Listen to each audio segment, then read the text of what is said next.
ẹ kú dédé àsìkò yìí ẹ̀yin èèyàn wa nílé lóko àti lẹ́yìn odi gbogbo ibi tí ẹ ti láǹfààní láti máa wo ìkànnì yìí láti ń kí yín o. Ìròyìn ó ń gbóná fẹlifẹli la tún mú wá sétí gbọ́ yín bó jẹ́ pé gbogbo ẹ̀ báyìí náà ló jẹ́ wípé ó ń gbóná fẹlifẹli tó ń jóni lọ́wọ́ tó ń jóni lẹ́nu o. Ẹ jẹ́ á bẹ̀rẹ̀ láti ìpínlẹ̀ Jigawa bó jẹ́ wípé arákùnrin kan tí wọ́n pe orúkọ rẹ̀ ní Buhari Sule tó jẹ́ ẹni ọmọ ọdún 25 òun ni wọ́n ní ọwọ́ ṣìkún àwọn agbófinró mà ti tẹ̀ ẹ́ látàrí ìwà kan tí wọ́n ní wípé ó má wù ní wọ́n ní ó fi Omo Odo ó fi ṣe ẹni tí ó jẹ́ àbúrò ìyàwó rẹ̀ ó fi ṣekú pa ó Umu Saleh ni wọ́n porúkọ ọmọbìnrin ọ̀hún. Wọ́n ní wípé ní àsìkò tó ń ṣe ìkọlù sí arábìnrin tí í ṣe àbúrò ìyàwó àbúrò rẹ̀ yìí wọ́n ní ìkànnì àwọn tí wọ́n jẹ́ ọmọ alábàágbé wọn Awal Alkasim náà tó fara kááṣá nù ìṣẹ̀lẹ̀ ọ̀hún. Nínú àtẹ̀jáde kan tí wọ́n ní wọ́n fi léde láti ẹnu ẹni tó jẹ́ alukoro ọlọ́pàá ti ìpínlẹ̀ ọ̀hún èyún SP Adam ní sọ di mímọ̀ wípé ìlú kan tí wọ́n pè ní Gunka ní ìpínlẹ̀ Jahun ni ó ti ṣẹlẹ̀ o. Gẹ́gẹ́ bí ohun tí ó tẹ̀ wá lọ́wọ́ ni wípé wọ́n ní arákùnrin ọ̀hún ní àrùn gángangan nínú ọpọlọ ṣùgbọ́n tó jẹ́ alukoro ọlọ́pàá yìí sọ di mímọ̀ o. Ó ní wípé nínú ọjọ́ 23 oṣù kẹrin ọdún tá a wà yìí ní nǹkan bí aago 5:30 ni wọ́n ní àwọn gba ìpè pàjáwìrì ọ̀hún àwọn débi tí ọ̀rọ̀ yìí ti ṣẹlẹ̀ o ṣùgbọ́n nígbà tí wọ́n ó dé bẹ́ẹ̀ wọ́n ní wọ́n gbé ẹni tí ó jẹ́ Umu Saleh yìí wọ́n ní wọ́n gbé lọ sí ilé ìwòsàn ìjọba kan ṣùgbọ́n wọ́n nígbà tó ń gba ìtọ́jú lọ́wọ́ ló dágbére fáyé. Ẹni tó wá jẹ́ ọmọ alábàágbé tí wọ́n pè ní Awal Alkasim ni wọ́n ní wípé òun gba ìtọ́jú lọ́wọ́ níbi tí ó ti ń jìjà fitefite fún ẹ̀mí rẹ̀. Adam sọ di mímọ̀ wípé wọ́n ti fi òkú ọ̀hún sílẹ̀ fún àwọn mọ̀lẹ́bí pé kí wọ́n lọ rèé sin lẹ́yìn àwọn ìwádìí àti àwọn àyẹ̀wò tó lọ́rìn tí wọ́n ní pé wọ́n ń ṣe lọ́wọ́ lórí ọ̀rọ̀ ọ̀hún kí wọ́n bá lè mọ ohun tó ṣẹlẹ̀ gangan. Wọ́n ní wípé gbogbo ọ̀nà ni àwọn ti tọ́ tó dẹ̀ jẹ́ wípé àwọn ti gbé arákùnrin ọ̀hún lọ síbi tí wọ́n ti ṣe àyẹ̀wò ọpọlọ fún kí àwọn bá lè fìdí rẹ̀ múlẹ̀ wípé lóòótọ́ òun ni àrùn ọpọlọ ó ń dà láàmú. Ẹ má wàá gbàgbé gẹ́gẹ́ bí ọ̀rọ̀ tí SP Adam tó ń sọ di mímọ̀ ó ní kí gbogbo aráàlú kí wọ́n lọ rèé sí mẹ́dọ̀ kí wọ́n sì fi ẹ̀dọ̀ lórí òróǹro nítorí wípé àwọn ń gbìyànjú láti lè rí i wípé ohun gbogbo lọ ní mẹ̀lọmẹ̀lọ bẹ́ẹ̀ ni ìwádìí tí àwọn fẹ́ ṣe káwọn bá lè mọ ibi tí ọ̀rọ̀ ọ̀hún tó ti wọ́ wá. Lára àwọn ìròyìn tó ń gbóná fẹlifẹli náà kan tún rèé tí wọ́n ní wípé àwọn sùmọ̀mí agbébọn rìn ajínigbé wọ́n ní wọ́n tuntun jí arákùnrin kan tó jẹ́ olórí ìjọ àgùdà kan tí wọ́n porúkọ rẹ̀ ní Reverend Father Ibrahim Amos wọ́n ní wọ́n jí gbé ní ọjọ́ 24 oṣù kẹrin ọdún tá a wà yìí ní nǹkan bíi aago 12 kọjá ìṣẹ́jú 25 ni wọ́n ní àwọn ará bíi ìyàwó ilé tí arákùnrin ọ̀hún ń gbé o. Ṣàdédé ni wọ́n wọlé pẹ̀lú ìbọn àti ọ̀pọ̀lọpọ̀ ohun ìjà olóró tí wọ́n sì ṣe bẹ́ẹ̀ tí wọ́n jí arákùnrin ọ̀hún gbé.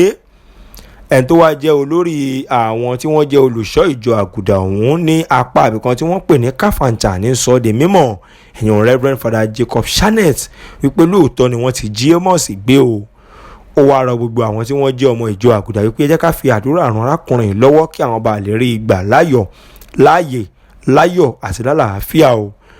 Ìjọba ìbílẹ̀ Kauru lélẹ́yìí ti ṣẹlẹ̀ ní ìpínlẹ̀ Kaduna tó dẹ̀ jẹ́ wípé nígbà tí wọ́n ké sí ẹni tó jẹ́ alukoro ọlọ́pàá wípé kí ni tó ṣẹlẹ̀ ó ní kí wọ́n ní sùúrù pé òun ó pè wọ́n padà ṣùgbọ́n sídi àsìkò tí wọ́n fi kó ìròyìn ọ̀hún jọ kò tí ì padà ké sí àwọn oníwèé ìròyìn o. Ẹ má gbàgbé wọn ní tó bá jọ wọn làáfi wé ohun ẹ̀pọ̀ ẹ̀pà wọn mà ló jọ pósí ẹ̀ lírì. Nínú oṣù tó kọjá yìí náà ni a gbọ́ wípé àwọn ajínigbé jí ẹnìkan tí wọ́n pè ní Reverend Father Sylvester Okechukwu gbé o.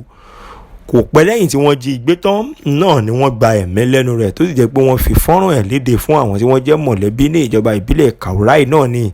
tí kò jìnnà sí ibi tí ọ̀rọ̀ ọ̀hún ti ṣẹlẹ̀. Títí di àsìkò tí wọ́n ní wípé Reverend Father Okechukwu yìí jáde ní ààyè wọ́n ní ó jẹ́ ìkànnú àwọn olórí ìjọ àgùdà kan tí wọ́n pè ní St Mary Catholic Church tí ń bẹ ní Tachira ní ìjọba ìbílẹ̀ tí ọ̀rọ̀ ọ̀hún ti ṣẹlẹ̀.